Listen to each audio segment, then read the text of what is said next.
আসসালামু আলাইকুম। দিন শেষে ৯৯ রানে অপরাজিত মুশফিকুর রহিম, তবে উল্লেখযোগ্য ফিচার হচ্ছে এই ৯৯ রানের মধ্যে ৭৯ রান মুশফিকুর রহিম নিয়েছেন দৌড়ে, অর্থাৎ সিঙ্গলস, ডাবলস এবং একটা ৩ রানের মাধ্যমে।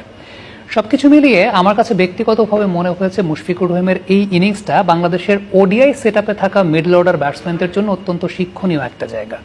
একটা কথা আমরা সবসময় বলি, সেটা হচ্ছে আপনি যত বেশি লঙ্গার ভার্সন ক্রিকেট খেলবেন বা যত বেশি লঙ্গার ভার্সন ক্রিকেটে আপনি সময় ব্যয় করবেন, তত বেশি আপনি টেকনিক্যালি শার্প হবেন। মুশফিকুর রহিমের এই ইনিংসটা বাংলাদেশের ওডিআই সেটআপে থাকা মিডল অর্ডার যে ব্যাটসম্যানরা আছেন তাদেরকে অনেক বেশি বেশি করে দেখানো দরকার।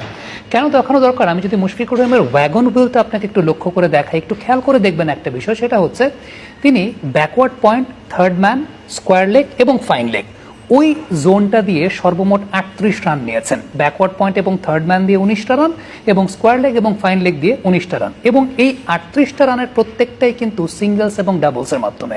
এই ৩৮টা রানের মধ্যে কোনো রানই বাউন্ডারিতে ছিল না, অর্থাৎ এই যে জায়গাটা যেটা আমরা ওডিআই ফরম্যাটে সবচেয়ে বেশি মিস করি স্কিলের জায়গা থেকে, হ্যাঁ definitely it's a different format, field সেটআপের জায়গাটা ডিফারেন্ট, কিন্তু স্কিলের জায়গাটা যদি চিন্তা করেন, স্কিলের জায়গাটা কিন্তু ডিফারেন্ট না। স্কিলটা একজন